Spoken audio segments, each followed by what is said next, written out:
Hello guys, ए plus प्रतिभा classes में आपका फिर से स्वागत है। तो टॉपिक चल रहा था हमारा राजस्थान के प्रसिद्ध क्रांतिकारी एवं स्वतंत्रता सेनानी। तो बात करते हैं प्रसिद्ध क्रांतिकारियों की और स्वतंत्रता सेनानियों की।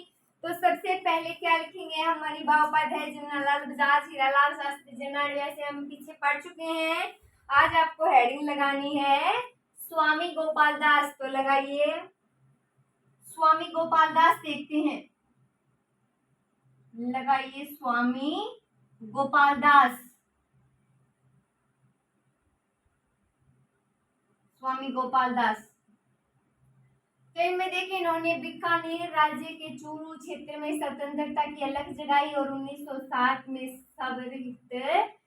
सर्वहितकारिणी सभा की स्थापना की। तो इन्होंने चूरू में जो वंचित वर्ग की शिक्षा के लिए कबीर पाठशाला और बालिकाओं के लिए पुत्री पाठशाला वाचनालयों की स्थापना की। और बात है 26 जनवरी 1930 की।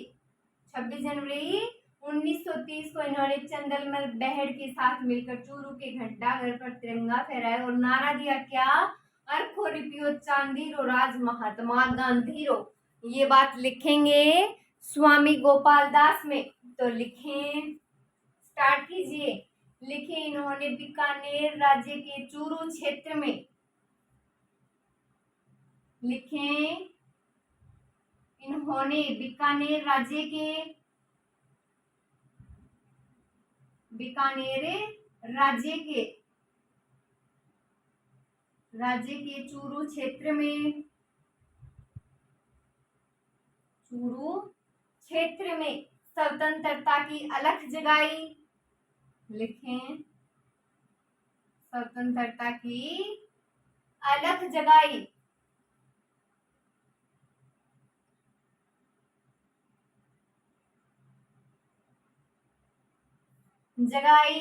और 1907 में सर्वहितकारिणी सभा की स्थापना की। लिखें, 1907 में सर्वहितकारिणी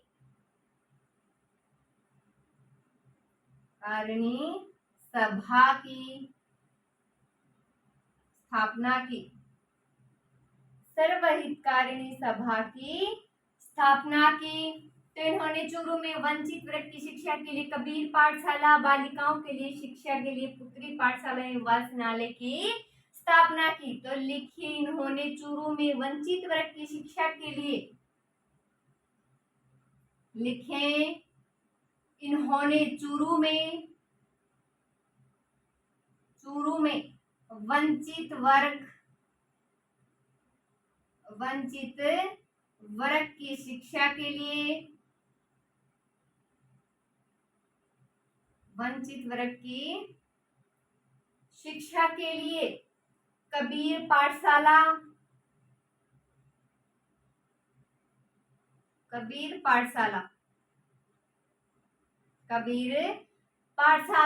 तथा बालिकाओं की शिक्षा के लिए, लिखें, तथा बालिकाओं की शिक्षा के लिए, बालिकाओं की शिक्षा के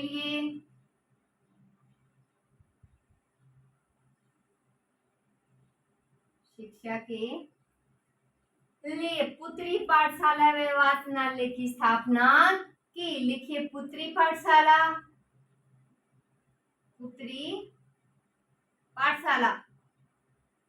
एवं वाचनालय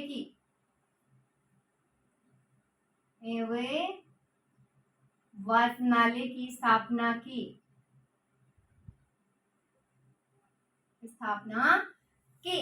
तो आगे देखिए, 26 जनवरी 1930 को इन्होंने चंदनमल बहड़ के साथ, ये बात लिखनी है सिर्फ इनमें, लिखें, 26 जनवरी 1930 को, 26 जनवरी 1930 को चंदनमल बहड़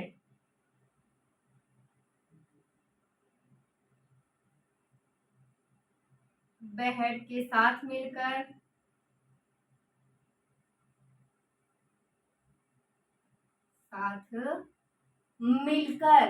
चूरू के घंटा घर पर, लिखें,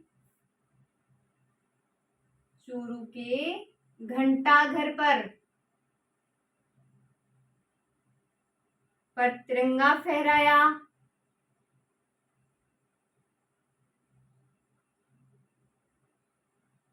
फहराया और नारा दिया। और नारा दिया तो इन्होंने क्या नारा दिया? लिखिए, अखरों रिपियो चांदी। अखरों रिपियो चांदी रो राज महात्मा गांधी रो। तो ये बात नोट कीजिए, स्वामी गोपाल दास में क्या नोट करना है? स्वामी गोपाल दास में तो देखिए, इन्होंने बीकानेर राज्य के चूरू क्षेत्र में स्वतंत्रता की अलख जगाई। बीकानेर राज्य के चूरू क्षेत्र में स्वतंत्रता की अलख जगाई और 1907 में सर्वहितकारिणी सभा की स्थापना की। तो देखिए कब की? 1907 में सर्वहितकारिणी सभा की स्थापना की। तो इन्होंने चूरू में वंचित वर्ग की शिक्षा के लिए कबीर पाठशाला, बालिकाओं की शिक्षा के लिए पुत्री पाठशाला वाचनालय की स्थापना की। तो 26 जनवरी 1930 को चंदनमल बेहड़ के साथ मिलकर चूरू के घंटा घर पर तिरंगा फहराया और नारा दिया, अखरों रिपियो चांदी रो राज महात्मा गांधी रो। क्या नारा दिया? अखरों रिपियो चांदी रो राज महात्मा गांधी रो। तो आगे लिखें भोगीलाल पांड्या। आगे क्या नोट करना है? भोगीलाल पांड्या। इतनी बात नोट हो गई, इनमें समझ में आ गई बात। आगे लिखें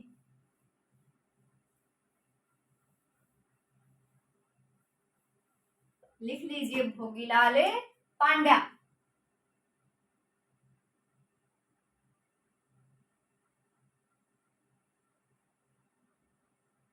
भोगीलाल पांड्या। तो भोगीलाल पांड्या में क्या बात नोट करनी है? तो देखिए, जो भोगीलाल पांड्या है, इनका जन्म 13 नवंबर 1904 को डूंगरपुर के सिमलवाड़ा गांव में हुआ। इन्हें क्या कहा जाता है? वागड़ का गांधी। क्या कहा जाता है? वागड़ का गांधी। और इन्होंने वागड़ में सेवा मंदिर, हरिजन सेवा समिति, भील सेवा संघ इनकी स्थापना की और डूंगरपुर प्रजामंडल की स्थापना की। तो भीलों में जागृति लाने के लिए वनवासी संघ की भी स्थापना की। तो आप हेडिंग लगाइए भोगीलाल पांड्या। तो देखते हैं भोगीलाल पांड्या में लिखे जन्म 13 नवंबर 1904। सबसे पहले जन्म लिखें। जन्म 13 नवंबर 1904 को डूंगरपुर के सिमलवाड़ा गांव में लिखे। डूंगरपुर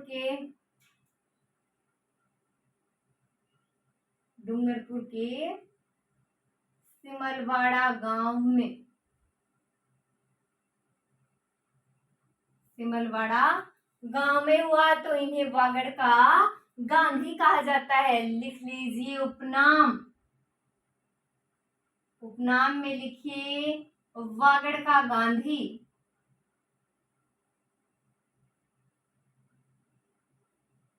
क्या कहा जाता है इनको?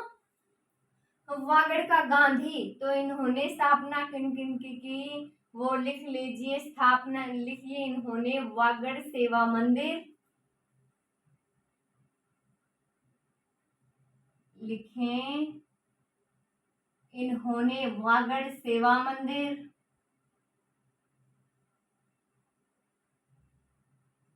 वागड़ सेवा मंदिर। और किन की थी? हरिजन सेवा समिति। लिखें हरिजन सेवा समिति, हरिजन सेवा समिति। और भील सेवा संघ। लिखिए भील सेवा संघ, भील सेवा संघ की स्थापना की। की स्थापना की। तो इन्होंने डूंगरपुर प्रजामंडल की भी स्थापना की थी। लिख लीजिए, इन्होंने डूंगरपुर प्रजामंडल की स्थापना की। इन्होंने डूंगरपुर प्रजामंडल की स्थापना की।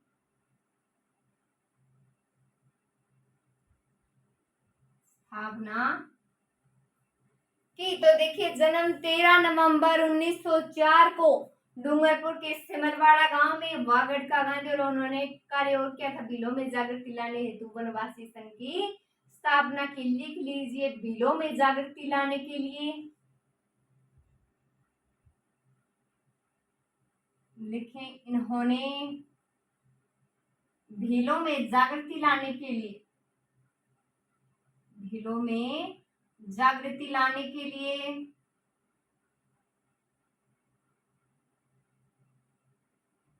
भीलों में जागृति लाने के लिए किसकी स्थापना की? वनवासी संघ की स्थापना की। लिखिए, वनवासी संघ, वनवासी संघ की स्थापना की। तो जन्म 13 नवंबर 1904 को कहाँ हुआ? डूंगरपुर के सिमलवाड़ा गांव में। कहाँ हुआ? 13 नवंबर 1904 को। देखिए, 13 नवंबर 1904 को डूंगरपुर के सिमलवाड़ा गांव में भोगीलाल पांड्या का जन्म हुआ और उपनाम है इनका वागड़ का गांधी। उपनाम वागड़ का गांधी किसे कहा जाता है? भोगीलाल पांड्या को। तो इन्होंने वागड़ सेवा मंदिर, हरिजन सेवा समिति, भील सेवा संघ की स्थापना की। इन्होंने डूंगरपुर प्रजामंडल की स्थापना की। तो इन्होंने भीलों में जागृति लाने के लिए क्या किया? वनवासी संघ की स्थापना की। आगे लिखें, गोकुल भाई भट्ट। बात आ गई समझने? आगे लिख लीजिए, गोकुल भाई भट्ट।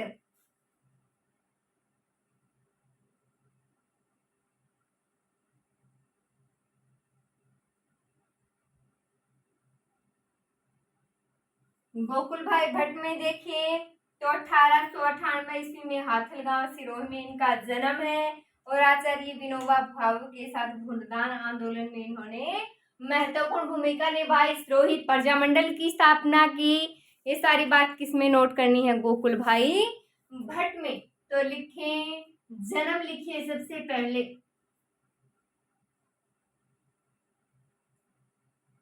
जन्म लिखिए 1898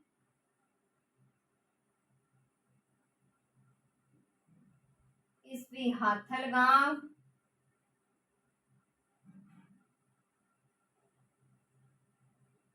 सिरोही। तो जन्म है इनका गोकुल भाई भट्ट का 1898 ईस्वी, हाथल गांव सिरोही में इनका जन्म। तो इन्होंने आचार्य विनोबा भावे के साथ भूदान आंदोलन में महत्वपूर्ण भूमिका निभाई और सिरोही प्रजामंडल की स्थापना की। लिख लीजिए, स्थापना।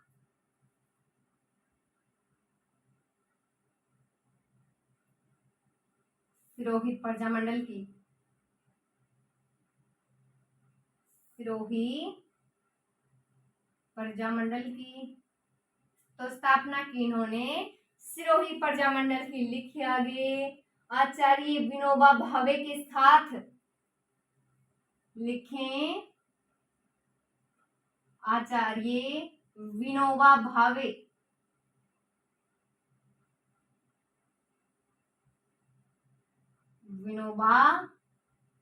भावे के साथ भूदान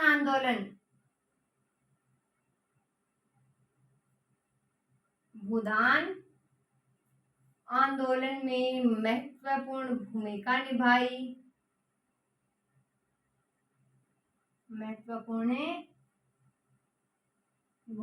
निभाई। तो जन्म 1800 98 ईस्वी हाथलगांव सिरोही स्थापना है। किसकी स्थापना की? तो इन्होंने सिरोही प्रजामंडल की स्थापना की। आचार्य विनोबा भावे के साथ भूदान आंदोलन में महत्वपूर्ण भूमिका भी इन्होंने निभाई है। तो आबू देलवाड़ा को राजस्थान में मिलाने का सर्वाधिक जो योगदान है गोकुल भाई भट्ट को ही है। तो ये बात लिख लीजिए, लिखे आबू देलवाड़ा को राजस्थान में मिलाने का, आबू देलवाड़ा का, आबू देलवाड़ा को राजस्थान में मिलाने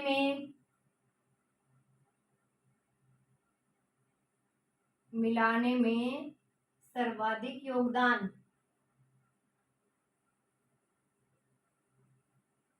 गोकुल भाई भट्ट का ही है।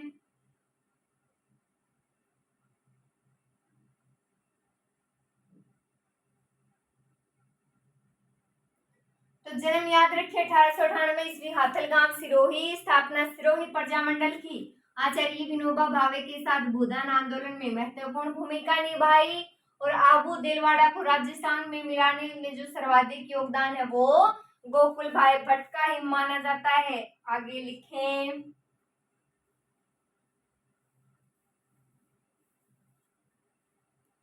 आगे 1971 से 81 में मध्य निषेध हेतु इन्होंने आमरण अनशन किया था और 1986 में जयपुर में इनका निधन हुआ। तो इन्हें राजस्थान का गांधी के नाम से भी इनको जाना जाता है। तो लिख लीजिए 1971 व 81 में, 1971 एवं 81, 1981 में मध्य निषेध हेतु,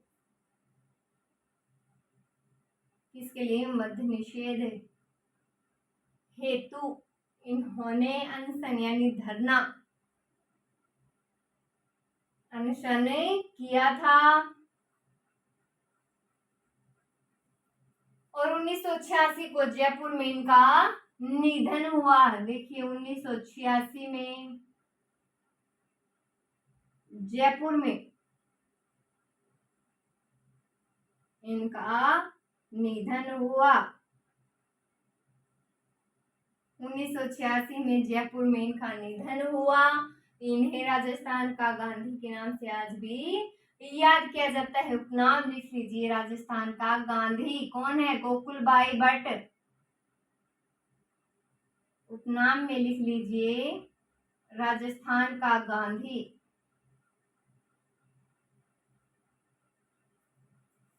तो गोकुल भाई भट्ट 1971 से 81 में मध्य निषेध हेतु अनशन किया और 1986 में जयपुर में इनका निधन हो गया और उपनाम क्या है? राजस्थान का गांधी। आगे लिखे ऋषिदत्त मेहता,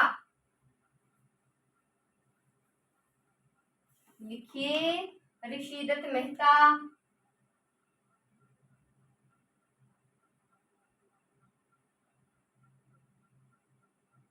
ऋषिदत्त मेहता। तो ऋषिदत्त मेहता में हमें एक ही बात नोट करनी है कि बूंदी में जन्मे स्वतंत्रता सेनानी और इनका पूरा परिवार आजादी आंदोलन में जेल गया था, ये बात लिखनी है।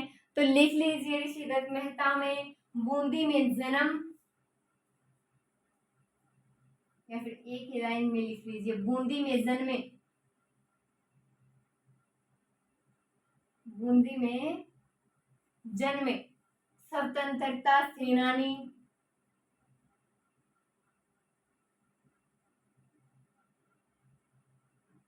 स्वतंत्रता सेनानी, इनका पूरा परिवार आजादी के आंदोलन में, इनका पूरा परिवार आजादी के आंदोलन में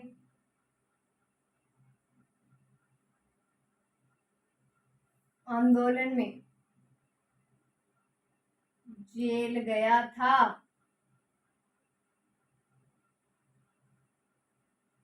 तो बूंदी में जन्मे स्वतंत्रता सेनानी और इनका पूरा परिवार आजादी के आंदोलन में कहा गया था? जेल गया था। आगे लिखें, क्या लिखना है, दामोदर लाल व्यास। लिखें दामोदर लाल व्यास। इनमें भी एक बात ही नोट करेंगे,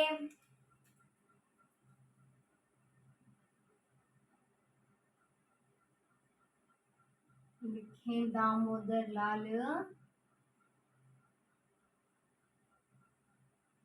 तो दामोदर लाल व्यास देखिए तो इनका जन्म मालपुरा कस्बा कहाँ पर है, टोंक, तो टोंक में हुआ, राजस्थान का लौह पुरुष जो इनको कहा जाता है। बस ये बात नोट करनी है, जन्म लिख लीजिए मालपुरा कस्बा टोंक,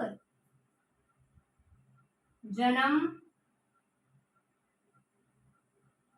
लिखें मालपुरा कस्बा कहाँ, टोंक, मालपुरा कस्बा टोंक। उपनाम क्या है राजस्थान का, लौह पुरुष, लिख लीजिए उपनाम,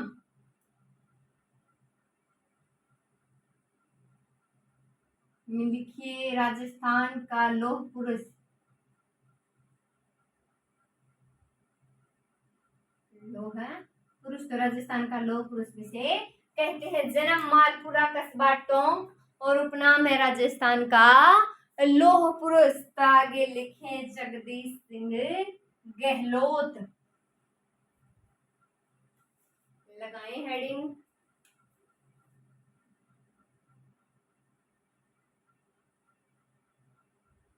जगदीश सिंह गहलोत।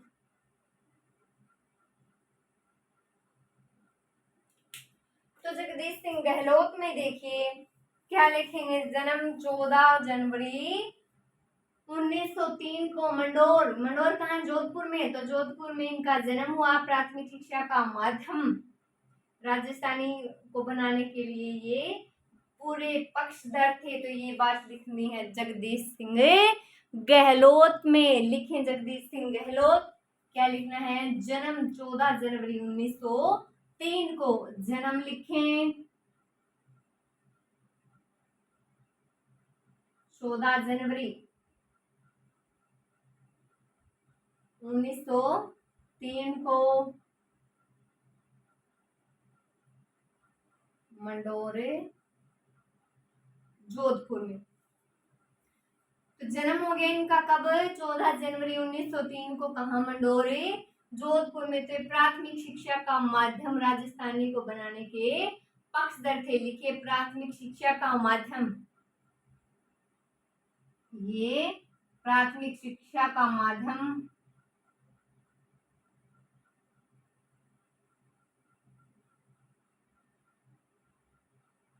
प्राथमिक शिक्षा का माध्यम राजस्थानी को बनाने के, राजस्थानी को बनाने के पक्षधर थे, पक्षधर थे। तो जन्म देखिए 14 जनवरी 1903 को, कब, 14 जनवरी 1903 को, मंडोरे जोधपुर, मंडोर जोधपुर। तो ये प्राथमिक शिक्षा का माध्यम राजस्थानी को बनाने के पक्षधर थे। अब लिखे जनार्दन सिंह गहलोत, लिखें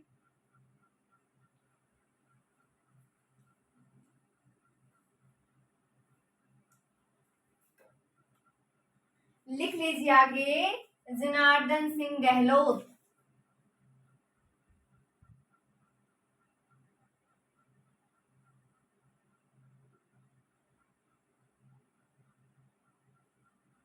जनार्दन सिंह गहलोत। तो देखिए 5 अक्टूबर 1944 को झुंझुनू में जन्मे, खेलों के भीष्म पितामह माने जाते हैं, और अप्रैल 2021 में इनका निधन हो गया। राजस्थान ओलंपिक संघ के अध्यक्ष, भारतीय ओलंपिक संघ के उपाध्यक्ष, राष्ट्रीय कबड्डी फेडरेशन के संस्थापक और अध्यक्ष रह चुके हैं, और इनके नाम पर अर्जेंटीना में कबड्डी स्टेडियम बनेगा। लिखें ये बात, जनार्दन सिंह गहलोत लिख लीजिए, उनमें लिखिए जन्म,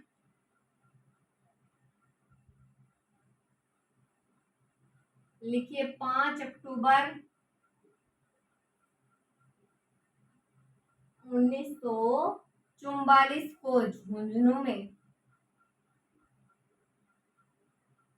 कहाँ हुआ? झुंझुनू में हुआ। तो खेलों के भीष्म पितामह माने जाते हैं, लिख लीजिए उपनाम। क्या कहा जाता है इनको? खेलों के भीष्म पितामह। लिखिए खेलों के भीष्म पितामह। खेलों के भीष्म पितामह माने जाते हैं। और क्या माने जाते हैं? ये राजस्थान ओलंपिक संघ के अध्यक्ष, लिख लीजिए, लिखें। ये राजस्थान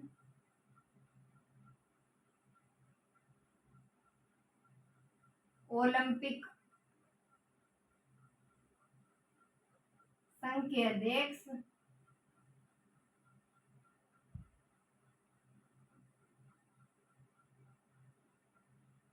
भारतीय ओलंपिक संघ के उपाध्यक्ष,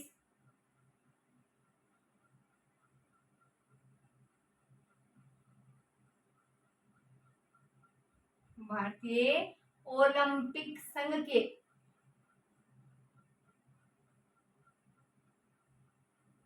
उपाध्यक्ष एवं अंतर्राष्ट्रीय कबड्डी फेडरेशन, लिखें, एवं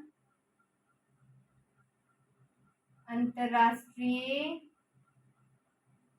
कबड्डी फेडरेशन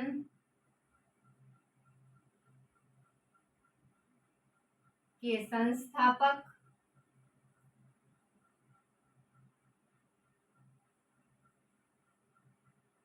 अध्यक्ष रह चुके हैं,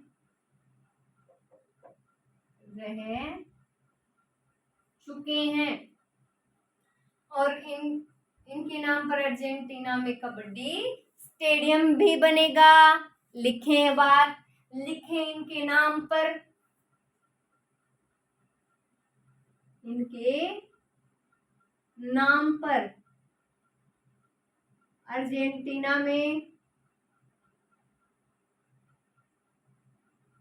कबड्डी स्टेडियम बनेगा,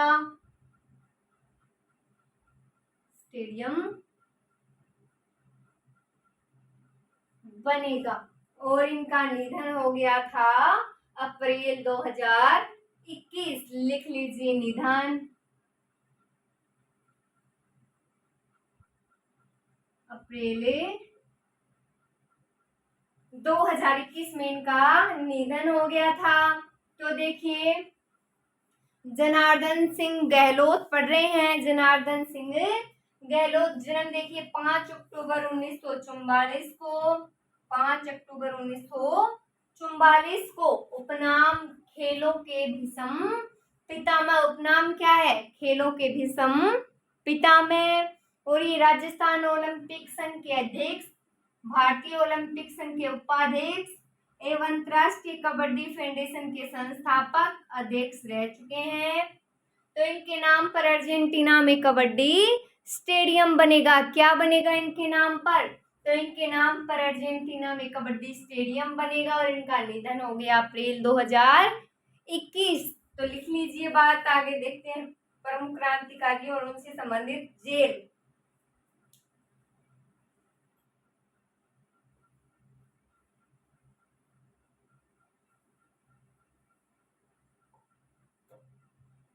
लिखिए राज्य के प्रमुख क्रांतिकारी।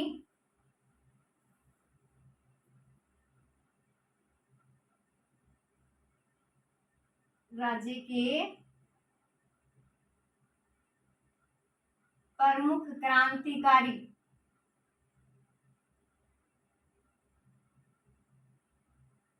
और क्या लिखने हैं? उनसे संबंधित जेल। तो लिखिए संबंधित जेल।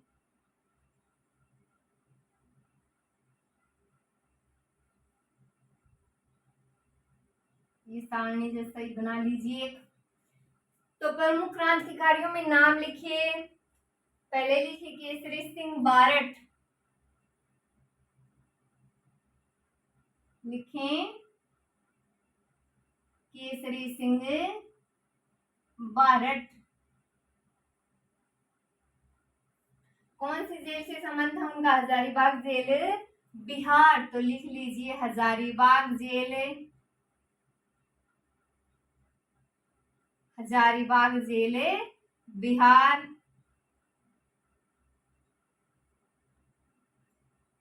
बिहार। प्रताप सिंह बारट लिखिए बरेली जेल, प्रताप सिंह बारट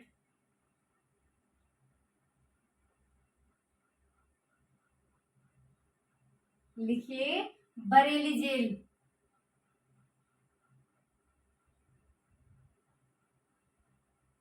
बरेली जेल। गोपाल सिंह खरवा लिखिए तिहाड़ जेल, गोपाल सिंह खरवा।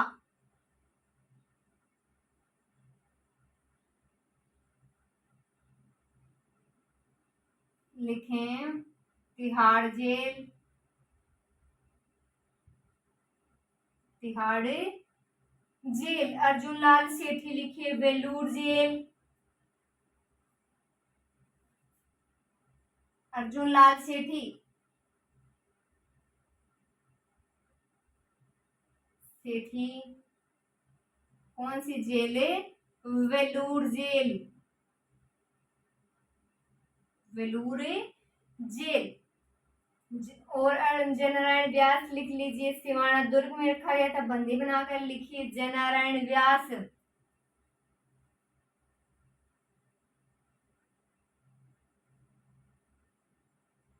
जयनारायण व्यास। लिख लीजिए सिवाना दुर्ग।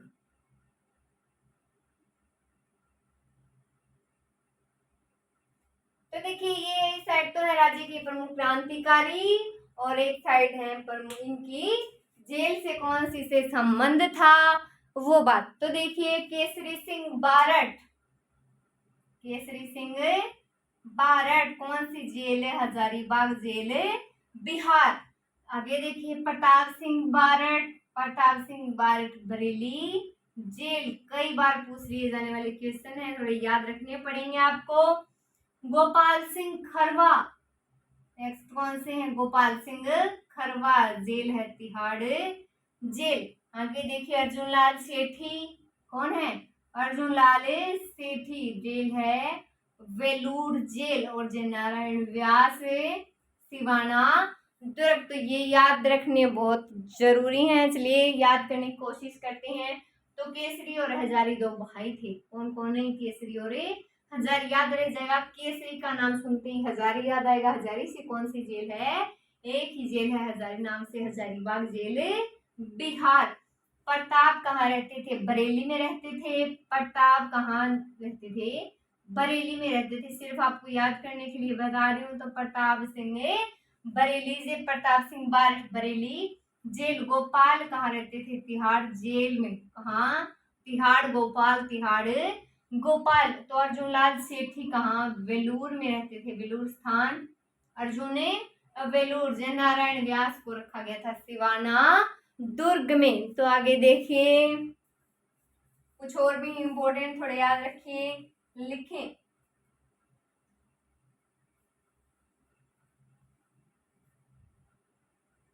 आपको सारणी नीचे तक जारी रखनी है, इसके नीचे लगा कर लिखिए। नंबर 6 लगा लीजिए स्वामी गोपाल दास।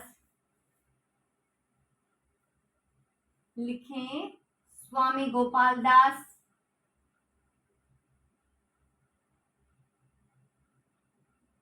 स्वामी गोपाल दास।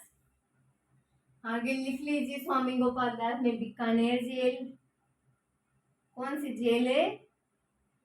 बीकानेर जेल से संबंध था। आगे लिखे बाल मुकुंद बिसा जोधपुर जेल। लिखे बाल मुकुंद बिसा, बाल मुकुंद बिसा। लिख लीजिए जोधपुर जेल, जोधपुर जेल। तो आगे लिखिए विजय सिंह पथिक टोडगढ़ जेल। लिखे विजय सिंह पथिक।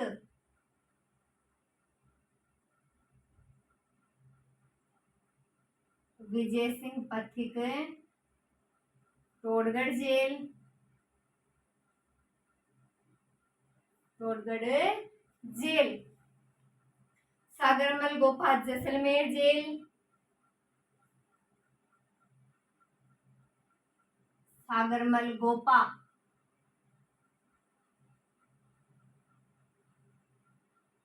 कहाँ? जैसलमेर जेल। सागरमल गोपा में लिखिए जैसलमेर जेल।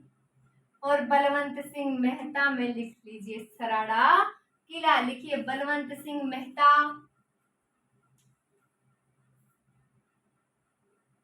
लिखिए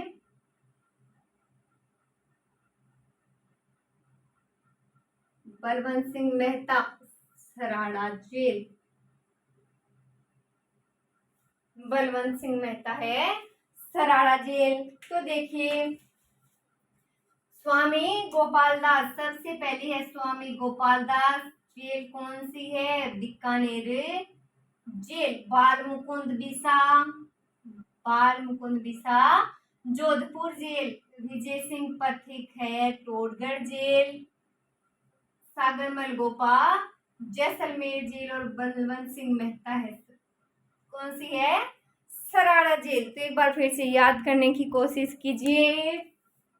चलिए रिवाइज करते हैं। स्वामी गोपाल दास बीकानेर जेल। स्वामी गोपाल दास बीकानेर जेल। बाल मुकुंद बिसा जोधपुर जेल। विजय सिंह पथिक टोडगढ़। सागरमल गोपा जैसलमेर। बलवंत सिंह है सराड़ा। तो बलवंत सिंह क्या थे? सराड़ा टाइप थे। सागरमल कहाँ थे? जैसलमेर। ये तो प्रसिद्ध याद ही है।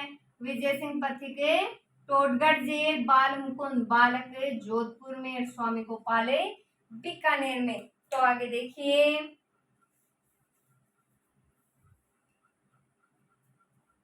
मेजर पीरू सिंह जो परमवीर चक्र विजेता थे।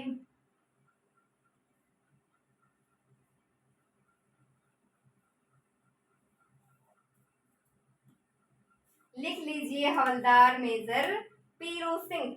लिख लीजिए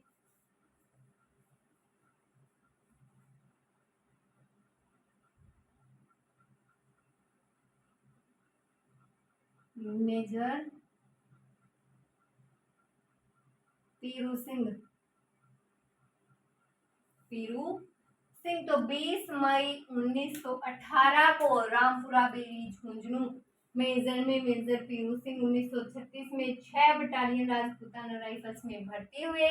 और 18 जुलाई कब? 18 जुलाई 1948 को 6 राजपूताना राइफल्स के CHM पीरू सिंह जम्मू कश्मीर के तिथवाल में एस्किमोस द्वारा एकीकृत एक पहाड़ी पर आक्रमण हुआ और उस पर कब्जा करने का काम इन्हें सौंपा गया। तो अपनी अंतिम सांस लेने से पहले उन्होंने दुश्मनों के ठिकानों को नष्ट किया और मरणोपरांत परमवीर चक्र से सम्मानित किया गया। परमवीर चक्र से सम्मानित होने वाले प्रथम राजस्थानी हैं ये। तो ये बात लिख लीजिए मरणोपरांत। मरने के उपरांत। तो आप लगाइए हेडिंग हवलदार मेजर पीरू सिंह। तो इनमें देखिए लिखिए 20 मई 1918 रामपुरा बेरी में जन्म है इनका। लिखें जन्म में लिखें। लिखिए 20 मई 1918 में। 20 मई 1918 में रामपुरा बेरी झुंझुनू में। लिखे रामपुरा बेरी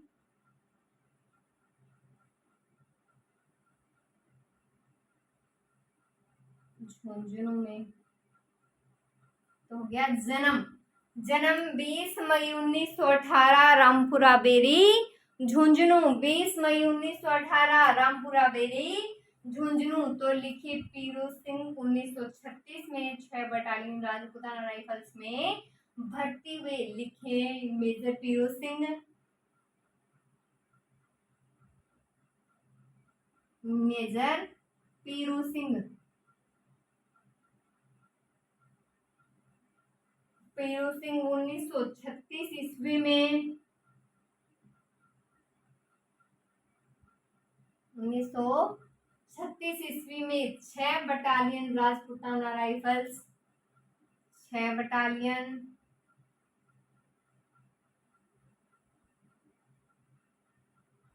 राजपूताना राइफल्स में भर्ती हुए।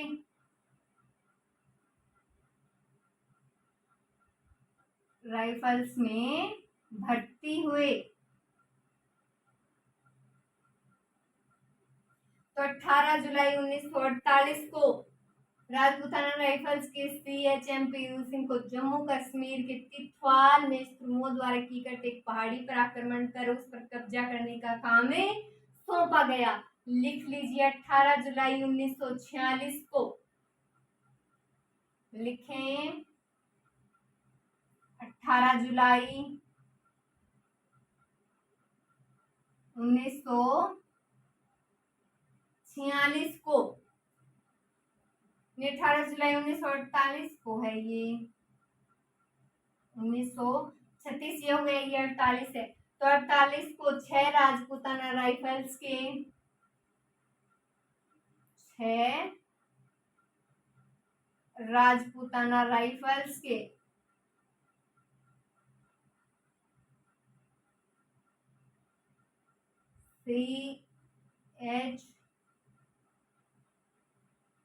CHM पीरू सिंह को, CHM पीरू सिंह को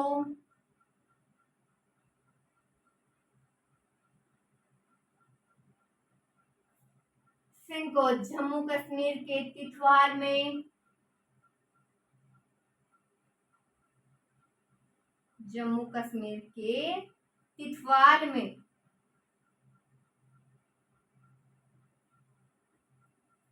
शत्रुओं द्वारा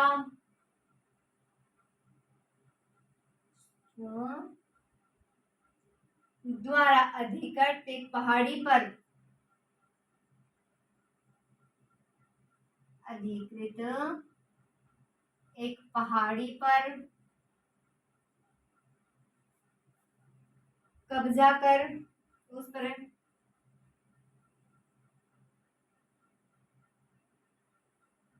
आक्रमण कर कब्जा करने का काम सौंपा गया, करने का काम सौंपा गया। तो अपनी अंतिम सांस लेने से पहले उन्होंने क्या किया, दुश्मनों को नष्ट किया। तो पहले इतनी बात लिखिए, जन्म लिखिए 20 मई 1918 को रामपुरा बेरी झुंझुनू में, रामपुरा बेरी झुंझुनू में। तो मेजर पीरू सिंह 1936 में 6 बटालियन राजपूताना राइफल्स में भर्ती हुए। कब हुए? 1936 में 6 बटालियन राजपूताना राइफल्स में भर्ती हुए। तो 18 जुलाई 1948 को, लिखें 18 जुलाई 1948 को 6 राजपूताना राइफल्स के CHM पीरू सिंह को जम्मू कश्मीर के तिथवाल में शत्रुओं द्वारा, किनके द्वारा? शत्रुओं द्वारा अधिकृत एक पहाड़ी पर कब्जा करने का काम सौंपा गया। आगे लिखें,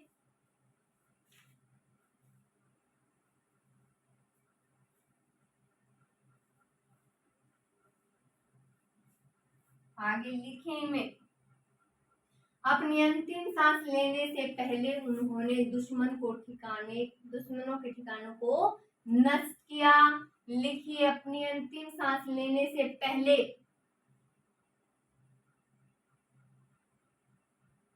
अपनी अंतिम सांस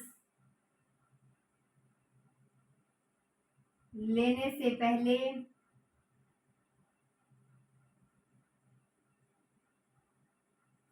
अपनी अंतिम सांस लेने से पहले इन्होंने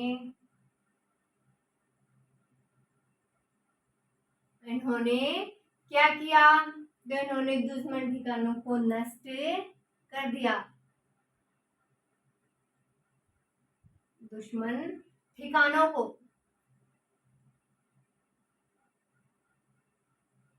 नष्ट किया।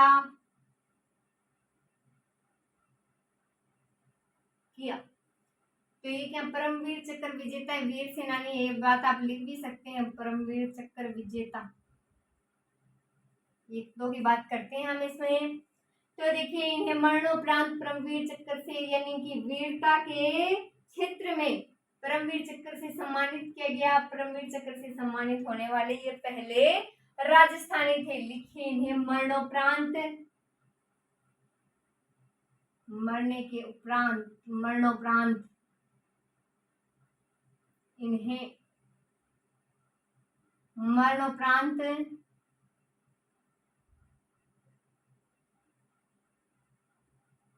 परमवीर चक्र से सम्मानित किया गया।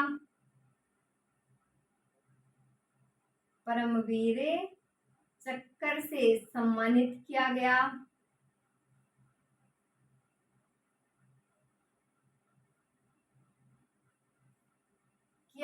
परमवीर चक्र से सम्मानित होने वाले, लिखें परमवीर चक्र से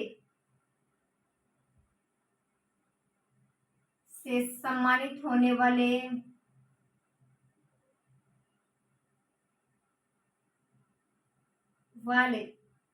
ये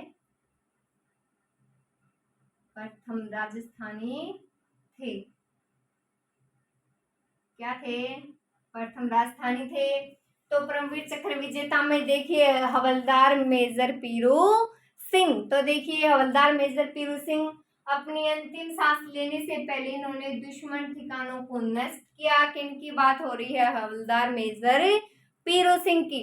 तो इन्हें मरणोपरांत परमवीर चक्र किस में दिया जाता है? वीरता के क्षेत्र में दिया जाता है। शौर्य के कार्य करने वालों को ये दिया जाता है।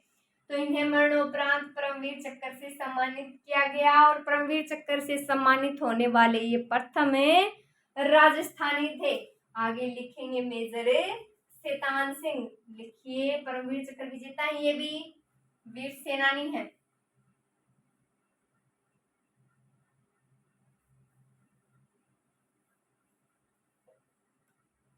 लिखेंगे क्या? लिखेंगे मेजर शैतान सिंह।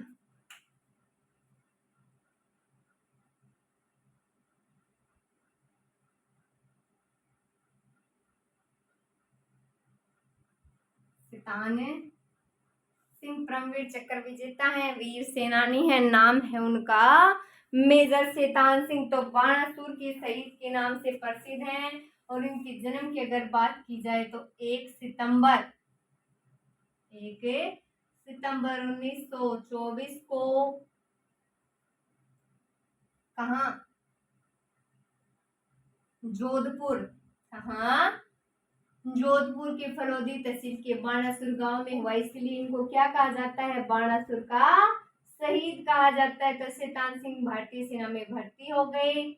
बात है 17 नवंबर 1962 की। तो 17 नवंबर 1962 को जब चीन ने लद्दाख क्षेत्र की चुशूल चौकी पर आक्रमण किया, तो उस समय इस चौकी की रक्षा की जिम्मेदारी जो थी वो किन की थी? मेजर शैतान सिंह पर थी उस समय जिम्मेदारी।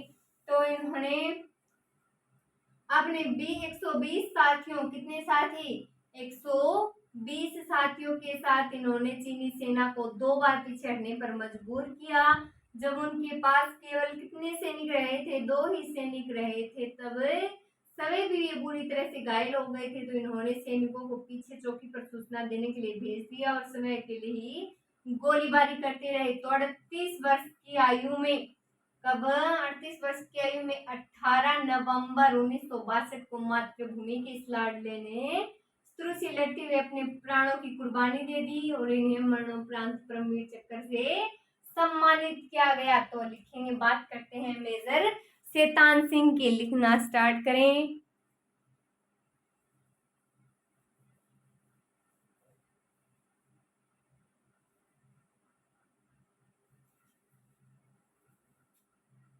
लिखें। सबसे पहले जन्म देखिए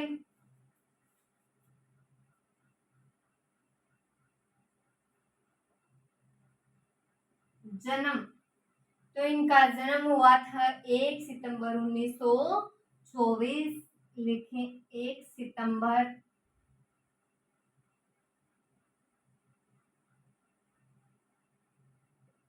1924 को जोधपुर जिले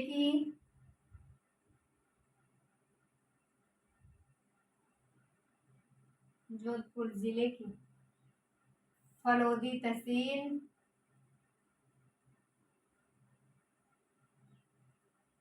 तहसील के बाणासुर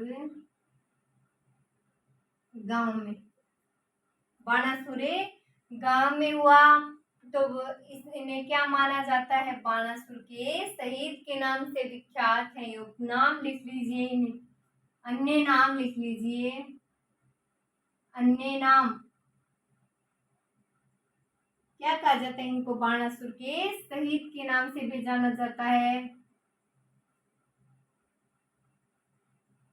बाणासुर के शहीद के नाम से इनको जाना जाता है। तो शैतान सिंह जो फलोदी तहसील के बाणसुर गांव में हुआ, शैतान सिंह भारतीय सेना में भर्ती हो गए। लिखे बाद में शैतान सिंह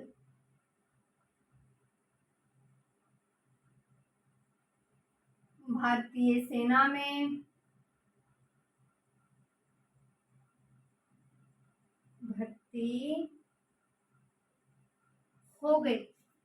तो क्या पढ़ रहे हैं? मेजर शैतान सिंह में देखिए, सबसे पहले 1 सितंबर 1924 को जोधपुर जिले की फलोदी तहसील के बाणासुर गांव में हुआ। और अन्य नाम है इनका बाणासुर के शहीद। क्या नाम है? बाणासुर के शहीद। और शैतान सिंह भारतीय सेना में भर्ती हो गए। आगे लिखिए शैतान सिंह में। तो 17 नवंबर 1962 वाली बात अब लिखते हैं। तो लिखें 17 नवंबर 1962 को 17 नवंबर 1962 को जब चीन ने लद्दाख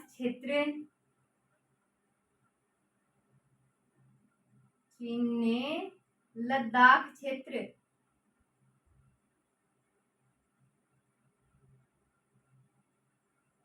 की चुशूल चौकी पर आक्रमण किया। चुशूल चौकी पर आक्रमण किया।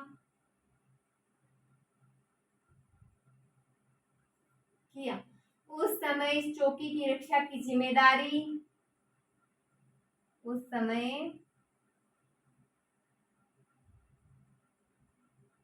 इस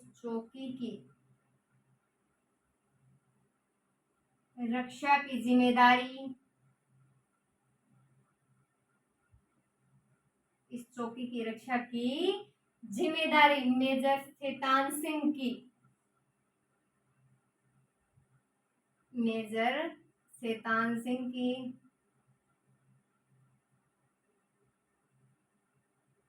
चार्ली कंपनी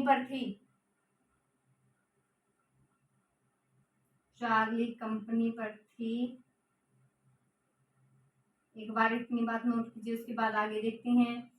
तो कब की बात है? बात है 17 नवंबर 1962 को। कब है? 17 नवंबर 1962 को जब चीन ने लद्दाख क्षेत्र की चुशूल चौकी पर आक्रमण किया।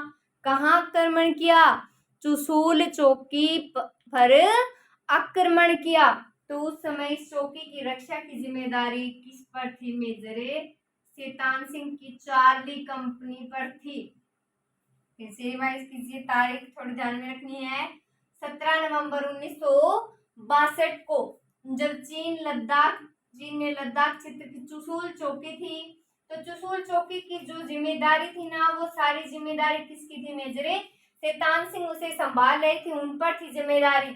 तो इनकी चौकी कौन सी चौकी थी? इनकी चार्ली कंपनी थी। और चार्ली कंपनी पर सारी जिम्मेदारी थी। तो आगे लिखें इनमें, लिखें अपने 120 साथियों के साथ इन्होंने चीनी सेना को 2 बार पीछे हटने पर मजबूर कर दिया। लिखें अपने 120 साथियों के साथ, अपने 120 साथियों के साथ इन्होंने चीनी सेना को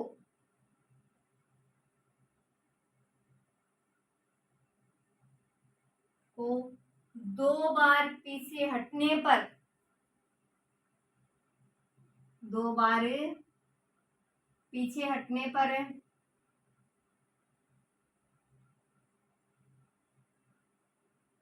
पर मजबूर किया।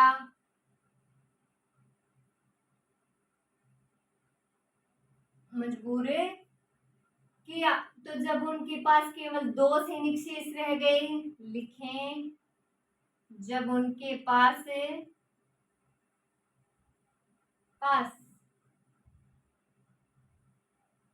केवल 2 सैनिक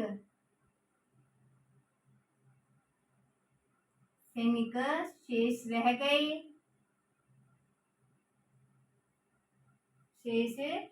गए, तो वे समय भी बुरी तरह से घायल हो गए थे।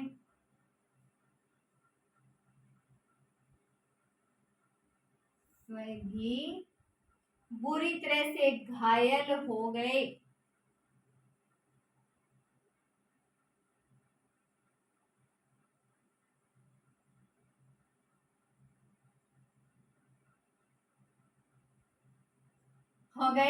तो उन्होंने दोनों सैनिकों के पीछे चौकी पर सूचना देने के लिए भेज दिया। तो लिखे तो उन्होंने दोनों सैनिकों को,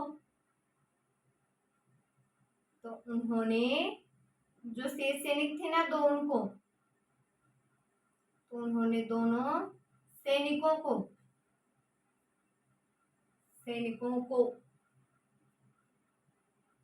पीछे की चौकी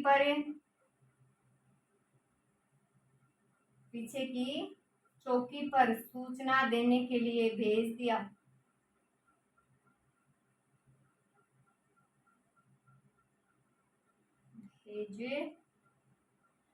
और समय अकेले गोलाबारी करते रहे। तो देखिए अपने 120 साथियों के साथ, कितने साथी, 120 साथियों के साथ चीनी सेना को 2 बार पीछे हटने पर मजबूर किया। जब उनके पास केवल 2 सैनिक शेष रह गए तो वे इसमें भी बुरी तरह से घायल हो गए थे उस समय तक। तो उन्होंने अपने दोनों जो पीछे सैनिक रह गए थे, तो दोनों सैनिकों को पीछे की चौकी में सूचना देने के लिए भेजा और अकेले गोलीबारी करते रहे। तो लिखें आगे, लिखें 38 वर्ष की आयु में, 38 वर्ष की आयु में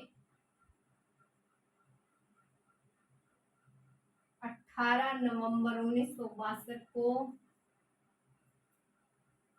18 नवंबर 1962 को मातृभूमि के इस लाडले ने शत्रु से लड़ते समय,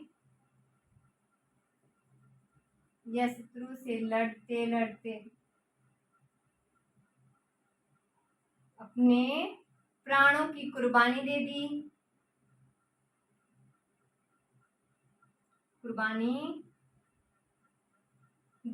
मेजर शैतान सिंह को मरणोपरांत परमवीर चक्र से सम्मानित किया गया। ये बात लिख लीजिए, लिखें इनको, मरणोपरांत परमवीर चक्र से